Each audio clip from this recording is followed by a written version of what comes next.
বিশ্বজুড়ে ভয়াবহ রূপ নিচ্ছে প্লাস্টিক দূষণ। শুধু প্রকৃতি নয়, মানুষের শরীরেও ঢুকে পড়ছে ক্ষুদ্র আকারের প্লাস্টিক কণা, যা পরিচিত মাইক্রোপ্লাস্টিক নামে।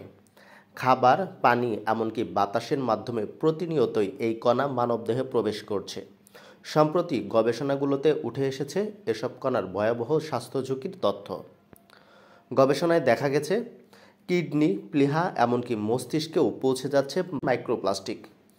চীনের গবেষকরা ২০২৪ সালের শেষ দিকে কনুই ও কাঁধে অস্ত্রোপচার করে রোগীদের হাড় ও পেশির নমুনায় এই ক্ষুদ্র প্লাস্টিক আবিষ্কার করেন। আরেক গবেষণায় ইতালির গবেষকরা হৃদরোগে আক্রান্ত রোগীদের ক্যারোটিড ধমনীতে মাইক্রোপ্লাস্টিক শনাক্ত করেন, যা সরাসরি মস্তিষ্কে রক্ত সরবরাহ করে। ওই গবেষণায় বলা হয়, যাদের দেহে মাইক্রোপ্লাস্টিক পাওয়া গেছে তাদের স্ট্রোক, হার্ট অ্যাটাক বা আকস্মিক মৃত্যুর ঝুঁকি অন্যদের তুলনায় 4.5 গুণ বেশি। এর আগে মৃত একাধিক ব্যক্তির মস্তিষ্কেও এই কণার উপস্থিতি শনাক্ত করা হয়। বিশেষজ্ঞদের মতে, চর্বিজাত লিপিডের সাহায্যে এই কণা রক্ত প্রবাহ হয়ে সরাসরি স্নায়ুতন্ত্রে প্রবেশ করছে এবং মস্তিষ্কের সাদা অংশে থেকে যাচ্ছে। এটি দীর্ঘমেয়াদী অসুস্থতার বড় কারণ হয়ে দাঁড়াচ্ছে।